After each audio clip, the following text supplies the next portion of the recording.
দ্বাদশ শ্রেণীর প্রিয় ছাত্রছাত্রীরা, আজকের এই ভিডিওতে আমি আলোচনা করব বাঙালির ক্রীড়া সংস্কৃতি সম্পর্কে। বাঙালির ক্রীড়া সংস্কৃতি বা খেলাধুলো আলোচনা করতে গেলে আমাদের হাজার বছর আগে ফিরে যেতে হবে। প্রাচীন চর্যাপদে আমরা দেখি সাঁতার, নৌকা চালানো, মাছ ধরা প্রভৃতির বর্ণনা পাই। দাবা, পাশা, লাঠি খেলা, তীরন্দাজি, কাবাডি, কুস্তি বহু যুগ আগে বাঙালির ক্রীড়া সংস্কৃতির অঙ্গ ছিল। বাঙালির নিজস্ব কিছু খেলা ছিল, যেমন ডাংগুলি, পিট্টু, মোরগ লড়াই, চুকিতকিত, রুমাল চোর, লুকোচুরি। কোম্পানি শাসনের সময় থেকে football, hockey, badminton, tennis, volleyball ইত্যাদি খেলা জনপ্রিয় হলো। বিভিন্ন ক্লাব প্রতিষ্ঠিত হলো যেখানে এইসব খেলাকে গুরুত্ব দেওয়া হলো। এগুলো ছিল আউটডোর গেমস, আবার কিছু ইনডোর গেমসও ছিল।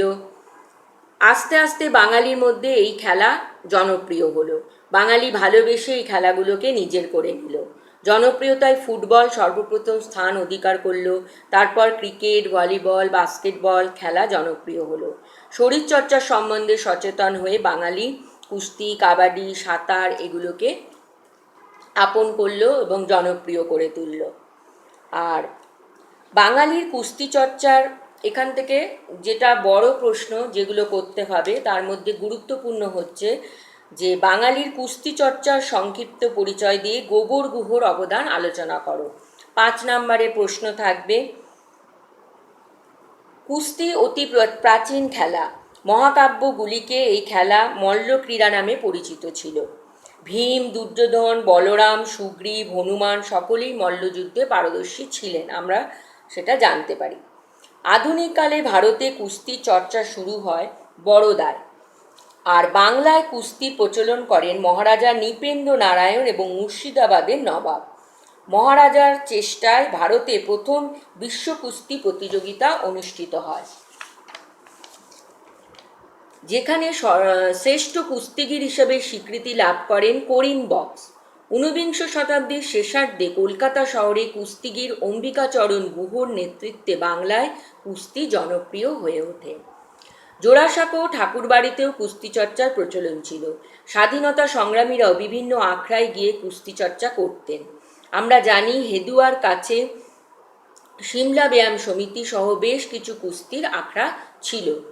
বাঙালির মধ্যে কুস্তি খেলাকে যিনি সর্বাধিক জনপ্রিয় করেছিলেন এবং ভারতীয় কুস্তিকে যিনি বিশ্বের দরবারে তুলে ধরেছিলেন তিনি হলেন গোবর গুহ, যার আসল নাম যতীন্দ্রচরণ গুহ। 1892 সালের 13ই মার্চ কলকাতায় তিনি জন্মগ্রহণ করেন। তারই পিতামহ ছিলেন অম্বিকাচরণ গুহ, যিনি বাংলায় আখড়া সংস্কৃতির প্রচলন করেন। প্রথমে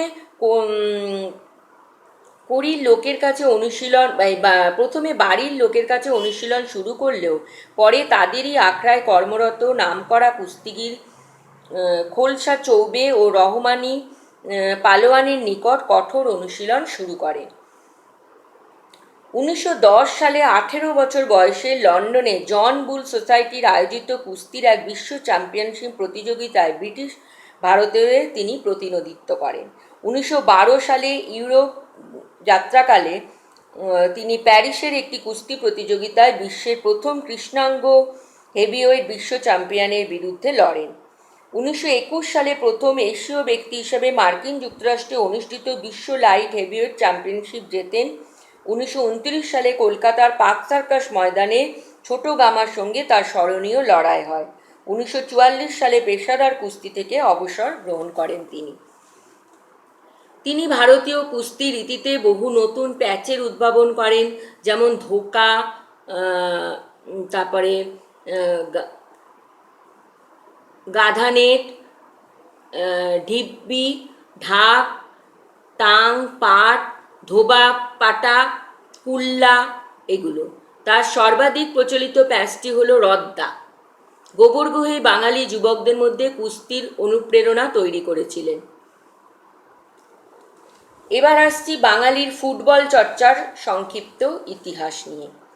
ব্রিটিশ শাসনের সময় থেকে বাঙালি সমাজে ফুটবল বিশেষ জনপ্রিয় হয়ে ওঠে। 1855 থেকে 86 সালে বাঙালিদের ফুটবল ক্লাব গড়ে ওঠে। প্রথমে শোভাবাজার ক্লাব 1886, তারপর Kumartuli club Wellington club, town club ও ন্যাশনাল ক্লাব। 1889 গঠিত হয় Mohun Bagan club, 1892 Mohammedan sporting club, 1893 সালে গঠন করা হয় ইন্ডিয়ান ফুটবল অ্যাসোসিয়েশন আইএফএ। 1898 সাল থেকে শুরু হয় Kolkata football league. Mohun Bagan club 1911 সালে আইএফএ শিল্ড জয় করে, যা ছিল বাঙালির ফুটবল ইতিহাসের যুগান্তকারী ঘটনা। 1911 সালে কলকাতায় জন্ম নেয় ইস্টবেঙ্গল ক্লাব। আধুনিক ফুটবলের সূতিকাগার ইংল্যান্ড হলেও বাঙালিরা মোটেই পিছিয়ে ছিল না। বাঙালির ফুটবল ইতিহাসে যার নাম সবচেয়ে বেশি উল্লেখযোগ্য তিনি হলেন নগেন্দ্র প্রসাদ সর্বাধিকারী। তারই উদ্যোগে জেলায় জেলায় ফুটবল খেলার প্রসার হয়। বাঙালিদের মধ্যে প্রথম ফুটবলে পা ছোঁয়ানোর কৃতিত্ব কিন্তু তারই। বাংলার হয়ে খেলেছেন এমন কয়েকজন স্বনামধন্য ফুটবলারের নাম হলো গোষ্ঠপাল, শৈলেন মান্না, চুনি গোস্বামী, পিকে ব্যানার্জি, প্রসূন বন্দ্যোপাধ্যায়, ভাইচুং ভুটিয়া প্রভৃতি। এবার বাঙালির ক্রিকেট সংস্কৃতির পরিচয় দাও। ক্রিকেট খেলা প্রথম শুরু হয় ইংল্যান্ডে, মতান্তরে ফ্রান্সের কর্কেট খেলা থেকে ক্রিকেটের জন্ম। নগেন্দ্রনাথ সর্বাধিকারী যেমন বাংলায় ফুটবলের জনক, তেমনি বাঙালির ক্রিকেটের জনক সারদারঞ্জন রায়চৌধুরী। ক্রিকেট খেলা সারদারঞ্জন রায়চৌধুরী। ক্রিকেট খেলা অর্থাৎ ক্রিকেটের নিয়ম কানুন নিয়ে তিনি একটা বাংলা বই লিখেছিলেন। ভারতে ক্রিকেট খেলা শুরু হয় 1751 খ্রিস্টাব্দে, আর 1792 খ্রিস্টাব্দে প্রতিষ্ঠিত হয় ক্যালকাটা ক্রিকেট ক্লাব। 1896 সালে প্রতিষ্ঠিত স্পোর্টিং ইউনিয়ন ক্লাব ছিল বাংলায় ক্রিকেটের ধাত্রীগৃহ। সেখানে খেলেছেন পঙ্কজ রায়, অম্বর রায়, প্রণব রায়, রণদেব বসু, সুব্রত গুহ প্রমুখ। কোচবিহারের রাজকুমার জিতেন্দ্র নারায়ণ ছিলেন প্রথম বাঙালি ক্রিকেটার যিনি ইংল্যান্ডের কাউন্টি ক্রিকেটে অংশ নিয়েছিলেন। সেরা কয়েকজন বাঙালি ক্রিকেটার হলেন এস.এন. ব্যানার্জি, যিনি শুটে ব্যানার্জি নামে পরিচিত, শ্যামসুন্দর মিত্র, অম্বর রায়, পঙ্কজ রায়, গোপাল বসু প্রমুখ। তবে বাঙালি সমাজে সবচেয়ে জনপ্রিয় ক্রিকেটার সৌরভ গাঙ্গুলি। ক্রিকেট এখন বাঙালির সম্পূর্ণ নিজস্ব ক্রীড়া সংস্কৃতি। পাড়ায় পাড়ায় ক্রিকেটকে ঘিরে তুমুল উত্তেজনায় তার প্রমাণ দেয়। মহিলারাও ক্রিকেটে পিছিয়ে নেই। কুন্তলা ঘোষ, দস্তিদার, ঝুলন গোস্বামী মহিলা ক্রিকেটার হিসেবে বিশেষ পরিচিত। এবার আমি আসছি সৌরভ গাঙ্গুলি সম্পর্কে। যেসব বাঙালি ক্রিকেটার ক্রিকেটকে জনপ্রিয় করে তুলতে উল্লেখযোগ্য ভূমিকা নিয়েছিলেন তাদের মধ্যে প্রথমেই আসে সৌরভ গাঙ্গুলির নাম। আন্তর্জাতিক খ্যাতিসম্পন্ন একজন বাঙালি ক্রীড়াবিদের কৃতিত্ব নিয়ে আলোচনা করো, এরকম প্রশ্ন এলেও সৌরভ গাঙ্গুলির কথায় বলা যায়। বাঁহাতি ব্যাটসম্যান, ভারতীয় জাতীয় দলের প্রাক্তন অধিনায়ক, ফুটবল দিয়ে জীবন শুরু করলেও ক্রিকেটার হিসেবে জনপ্রিয়তার শিখরে ওঠেন। 1989 সালে বাংলার হয়ে প্রথম শ্রেণীর ক্রিকেটে হাতেখড়ি। তিনি 113টি টেস্ট ম্যাচ, 311টি একদিনের আন্তর্জাতিক ম্যাচ, 254টি প্রথম শ্রেণীর ম্যাচ খেলেন। টেস্টে মোট রান 7,212। একদিনের আন্তর্জাতিক ম্যাচে 11,363 রান করেন। প্রথম শ্রেণীর ক্রিকেটে 15,687 রান করেন। বোলার হিসেবে 32টি টেস্ট উইকেট ও করেন। আন্তর্জাতিক ম্যাচে 100টি উইকেট দখল করেন। লর্ডসের মাঠে তার কৃতিত্বের কথা আমরা সবাই জানি। ভারতীয় ক্রিকেটে দুঃসময়ে সৌরভ গাঙ্গুলিকে ভারতীয় দলের নেতৃত্ব দেওয়া হয় এবং তিনি সাফল্যের সঙ্গে ভারতীয় দলকে বিশ্বের ক্রিকেট মানচিত্রে অন্যতম সেরা আসনে বসান। 1998 খ্রিস্টাব্দে ভারত সরকার কর্তৃক অর্জুন পুরস্কার পান এবং 2004 সালে ভারত সরকার তাকে পদ্মশ্রী দিয়ে সম্মানিত করেন। এবার আসছি রামায়ণে বর্ণিত কাহিনী অনুসারে দাবা খেলার স্রষ্টাকে, এই খেলার সাফল্যের সংক্ষিপ্ত পরিচয়। 5 নম্বরের প্রশ্ন। রামায়ণে বর্ণিত কাহিনী অনুসারে রাবণের স্ত্রী মন্দোদরী দাবা খেলার স্রষ্টা। বাংলায় দাবা খেলার সূচনা 1850 খ্রিস্টাব্দে ক্যালকাটা চেস ক্লাব গঠনের মধ্য দিয়ে, যা গঠন করেন বিশ্ববিখ্যাত দাবাড়ু জন ককরেন। এটি প্রাচীনতম দাবা খেলার ক্লাব। এখানে বিখ্যাত দাবাড়ু মহেশচন্দ্র বন্দ্যোপাধ্যায় নিয়মিত খেলতেন। 1930 খ্রিস্টাব্দে বিশ্ব চ্যাম্পিয়ন রুশ দাবাড়ু আলেকজান্ডার আলখাইন কলকাতায় দাবা খেলায় অংশগ্রহণ করেন। তা দেখে বাঙালির মধ্যে দাবা খেলার উদ্দীপনা তৈরি হয়। 1959 গড়ে ওঠে ওয়েস্ট বেঙ্গল চেস অ্যাসোসিয়েশন। শুরু হয় দাবা প্রতিযোগিতা। উদ্দেশ্য রাজ্যে দাবা খেলার শ্রীবৃদ্ধি ঘটানো। 1961-তে প্রথমবার রাজ্য চ্যাম্পিয়ন হলো প্রাণকৃষ্ণ, রাজ্য দাবা চ্যাম্পিয়ন হন প্রাণকৃষ্ণ কুণ্ডু, যিনি চ্যাম্পিয়ন হয়েছিলেন। 1991 খ্রিস্টাব্দে দিব্যেন্দু বড়ুয়া প্রথম গ্র্যান্ডমাস্টার হন বাংলা থেকে। তিনি 3বার জাতীয় চ্যাম্পিয়ন হয়েছেন, অর্জুন পুরস্কারে সম্মানিত হয়েছেন। এরপর দাবায় শ্রেষ্ঠ বাঙালি প্রতিভা সূর্যশেখর গাঙ্গুলি। 2003 থেকে 2008 পর্যন্ত টানা 6বার জাতীয় চ্যাম্পিয়নশিপ জিতে জাতীয় রেকর্ড গড়েছেন। 2009 সালে এশিয়ান চ্যাম্পিয়নশিপে বিজয়ী হন। 2005 সালে অর্জুন পুরস্কার পান। বাংলার আরও কজন নামকরা দাবাড়ু হলেন সন্দীপন চন্দ, নীলোৎপল দাস, দীপ সেনগুপ্ত, সপ্তর্ষি রায়চৌধুরী প্রমুখ। আচ্ছা, এবার আসছি ব্যাডমিন্টন সম্পর্কে। 1897 খ্রিস্টাব্দে ভারতীয় অ্যাসোসিয়েশনের সভাপতি শরৎ কুমার মিত্র কলকাতা তার বাড়িতে ইংল্যান্ড থেকে ব্যাট ও কর্ক নিয়ে ব্যাডমিন্টন খেলা শুরু করে। 86 নম্বর গ্রে স্ট্রিটের বাড়িতেই ক্যালকাটা ব্যাডমিন্টন ক্লাবের প্রতিষ্ঠা হয়, ভারতের সবচেয়ে পুরনো ও প্রথম ব্যাডমিন্টন ক্লাব। এখান থেকেই ব্যাডমিন্টন প্রতিযোগিতা শুরু হয়। 1934 খ্রিস্টাব্দে বাংলার বিভিন্ন ক্লাবগুলিকে নিয়ে অল ইন্ডিয়া ব্যাডমিন্টন অ্যাসোসিয়েশন তৈরি হয়। পুরনো কলকাতার ব্যাডমিন্টন ক্লাবগুলি হল Ahiritola sporting club, Calcutta north club, Entally united club এবং Olympic badminton club. Dipu Ghosh ও মধুমিতা গোস্বামী পশ্চিমবঙ্গের ব্যাডমিন্টনের সারা জাগানো নাম। এবার আসছি হকি প্রসঙ্গে। ফ্রান্সের হকেট খেলা নামে যা পরিচিত ছিল তা পরে ইংল্যান্ডে হকি এবং বর্তমানে হকি নামে সারা বিশ্বে প্রচলিত। 1900 সালে তৈরি হয় আন্তর্জাতিক হকি বোর্ড। ইংল্যান্ড ও ফ্রান্সের খেলা দিয়ে শুরু হয় প্রতিযোগিতা 1907 সালে। 1924-এ গড়ে ওঠে আন্তর্জাতিক হকি ফেডারেশন। 1980 সালে মস্কো অলিম্পিক থেকে মহিলাদের জন্য হকি প্রতিযোগিতা শুরু হয়। বাংলা হকি সংস্থা গঠিত হয় 1931 সালে। পশ্চিমবঙ্গে হকির প্রচার ও প্রসারে যার নাম শ্রদ্ধার সঙ্গে স্মরণীয় তিনি হলেন কুমারেশ সেন। ভারতের অন্যতম বিখ্যাত হকি খেলোয়াড় ধ্যানচাঁদ। বাংলার হকি খেলোয়াড়দের মধ্যে অন্যতম কেশব দত্ত, ওয়েস পিজ, লেসলি ক্লডিয়াস। কাবাডি ভারতীয় উপমহাদেশে একটি জনপ্রিয় খেলা কাবাডি। নানা জায়গায় এই খেলা নানা নামে পরিচিত। শ্রীলঙ্কায় গুডু, থাইল্যান্ডের থিকা, বাংলাদেশে চুকিতকিত, পশ্চিমবঙ্গে হাডুডু, দক্ষিণ ভারতে গুডু, মধ্যপ্রদেশ ও গুজরাটে হুটুটু, কেরলে ওয়ান্তিকালি। 1938-এ কলকাতায় প্রথম কাবাডি প্রতিযোগিতা অনুষ্ঠিত হয়। 1955-এ কলকাতার ইডেনে মেয়েদের কাবাডি প্রতিযোগিতা প্রথম আয়োজিত হয়। 1952-তে প্রতিষ্ঠিত হয় all India kabaddi federation.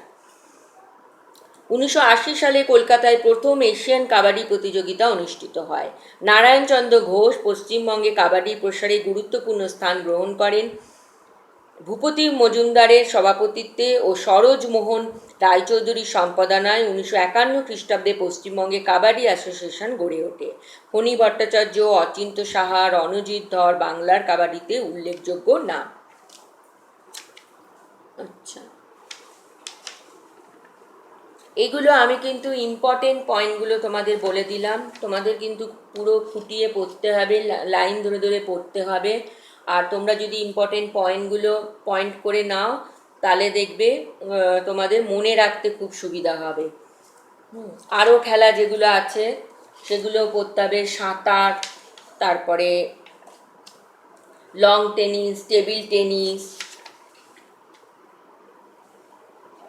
Volleyball, athletics, তীরন্দাজি, শুটিং, পর্বতারোহণ, এগুলো থেকে অবজেক্টিভ আসে, তাই প্রতিটা লাইন ধরে পড়তে হবে। এবার বলছি সার্কাসে বাঙালির অবদান নিয়ে। সার্কাস বাঙালির অত্যন্ত প্রিয়। শীতকাল এলেই যখন মাঠে তাঁবু পড়ে তখনই বাঙালির মন আনচান করে সার্কাসের টানে। বাঙালির সার্কাস চর্চা আজকের নয়। হিন্দু মেলার প্রতিষ্ঠাতা নবগোপাল মিত্র প্রথম গড়ে তোলেন ন্যাশনাল সার্কাস, তবে এটা বেশি দিন চলেনি। এরপর গঠিত হয় গ্রেট ইন্ডিয়ান সার্কাস, এটিও বেশি দিন চলেনি। এরপর প্রিয়নাথ বসু গড়ে তোলেন গ্রেট বেঙ্গল সার্কাস, তাকে প্রফেসর বোস নামে ডাকা হতো। সার্কাসে বাঘের খেলা দেখানো আরম্ভ হলে তার সার্কাসের জনপ্রিয়তা আরও বাড়তে থাকে। নানা জায়গায় ভ্রমণ করে তিনি তার বিচিত্র ভ্রমণ অভিজ্ঞতা সার্কাসের কাহিনী নিয়ে একটি বই লেখেন, প্রফেসর বোসের ভ্রমণ বৃত্তান্ত। আর সুশীলা সুন্দরী প্রথম নারী যিনি বাঘের খেলা দেখাতেন সার্কাসে, ও তার বোন ছিলেন কুমুদিনী যিনি জিমন্যাস্টিক্সের খেলা দেখাতেন। এগুলো মনে রাখতে হবে। এবার আসছি ম্যাজিক প্রসঙ্গে। বাংলায় ম্যাজিক চর্চা যার নাম অত্যন্ত জনপ্রিয় তিনি হলেন পিসি সরকার, প্রতুলচন্দ্র সরকার। 1913 সালে তার জন্ম। 1933 সালে ম্যাজিককে তিনি পেশা হিসেবে গ্রহণ করেন। 70টি দেশে জাদু প্রদর্শন করেন। পৃথিবীর শ্রেষ্ঠ জাদুকর হিসেবে পরিচিত। বহু পুরস্কারে সম্মানিত হন তিনি। তিনি দুবার নিউ ইয়র্ক থেকে জাদুবিদ্যার শ্রেষ্ঠ পুরস্কার দ্য ফিনিক্স অ্যাওয়ার্ড পান। জার্মানি ম্যাজিক সার্কেল থেকে দ্য রয়্যাল মেডিলিয়ান পুরস্কার ও ভারত সরকার কর্তৃক পদ্মশ্রী পান তার সুযোগ্য পুত্র পিসি সরকার জুনিয়র, বর্তমানে ভারতবর্ষের অন্যতম শ্রেষ্ঠ জাদুশিল্পী। এগুলো তাহলে ভালো করে পড়তে হবে। আর আমি কিছু ছোট প্রশ্ন বলে দিচ্ছি অবজেক্টিভ এই চ্যাপ্টার থেকে গুরুত্বপূর্ণ। যেমন প্রথম ভারতীয় ইংলিশ চ্যানেল পার হন মিহির সেন। বাঙালি মহিলা ইংলিশ চ্যানেল পার হন আরতি সাহা। ব্রেস্টস্ট্রোক কোন খেলার পদ্ধতি? সাঁতার। বাংলাদেশে ক্রিকেটের জনক কে? সারদা রঞ্জন রায়চৌধুরী। বাঙালি সার্কাসের প্রাণপুরুষ প্রিয়নাথ বসু। বাঙালির প্রথম সার্কাসের নাম ন্যাশনাল সার্কাস। পিসি সরকারের সুযোগ্য পুত্রের নাম জুনিয়র পিসি সরকার। দিব্যেন্দু বড়ুয়া কোন খেলার সঙ্গে যুক্ত? দাবা। গোবর গুহ কোন খেলার সঙ্গে যুক্ত? কুস্তি। মোহনবাগান ক্লাব গঠিত হয় কবে? 1889 খ্রিস্টাব্দে। রদ্দা কোন খেলার সঙ্গে যুক্ত? কুস্তি। মোহামেডান ক্লাব স্থাপিত হয় কবে? 1892 খ্রিস্টাব্দে। ভারতে কুস্তি চর্চা শুরু হয় কোথায়? বড়োদায়। পিসি সরকার জুনিয়র প্রকৃত নাম কি? পিসি সরকার সিনিয়রের প্রকৃত নাম কি? প্রতুলচন্দ্র সরকার। ভলিবল খেলার উদ্ভব কোথায় হয়? ম্যাসাচুসেটস হলিওকে। একজন বিখ্যাত হকি খেলোয়াড়ের নাম বলো। ধ্যানচাঁদ। মোহনবাগান ক্লাব কবে আইএফএ শিল্ড জয় করে? 1911 খ্রিস্টাব্দে। গোবর গুহর ভালো নাম কি? যতীন্দ্রচরণ গুহ। দোলা বন্দ্যোপাধ্যায় কোন খেলার সঙ্গে যুক্ত? তীরন্দাজি। আধুনিক ম্যাজিকের জনক কাকে বলা হয়? গণপতি চক্রবর্তী। অ্যাথলেটিক্সে রাজীব গান্ধী খেলরত্ন পুরস্কার পান কে? জ্যোতির্ময়ী শিকদার। বাংলাদেশের আধুনিক ম্যাজিকের জনক কাকে বলা হয়? তো বললাম গণপতি চক্রবর্তী। ব্রতচারীর উদ্ভাবকের নাম কি? গুরুসদয় দত্ত।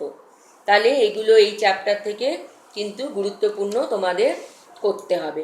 পুরো চ্যাপ্টারটা প্রথম কথা লাইন বাই লাইন পড়তে হবে যাতে অবজেক্টিভ সব পারো সেই জন্য। আর দাবা খেলাটা পড়বে বড় প্রশ্নের জন্য। দাবা খেলাটা আসে। ফুটবল, তারপরে সৌরভ গাঙ্গুলির অবদান ক্রিকেটে, এগুলো তো পড়তে হবে। কুস্তিটাও খুব ইম্পর্টেন্ট, কুস্তিটা থেকেও প্রশ্ন আসে, গোবর গুহর অবদান। তাহলে এই চ্যাপ্টারটা আমি এখানে আজকে শেষ করছি। আর যদি আমার এই ভিডিওটা ভালো লেগে থাকে তাহলে অবশ্যই তোমরা লাইক করবে, শেয়ার করবে, আর এই রকম ভিডিও পেতে আমার চ্যানেলটাকে তোমরা সাবস্ক্রাইব করবে।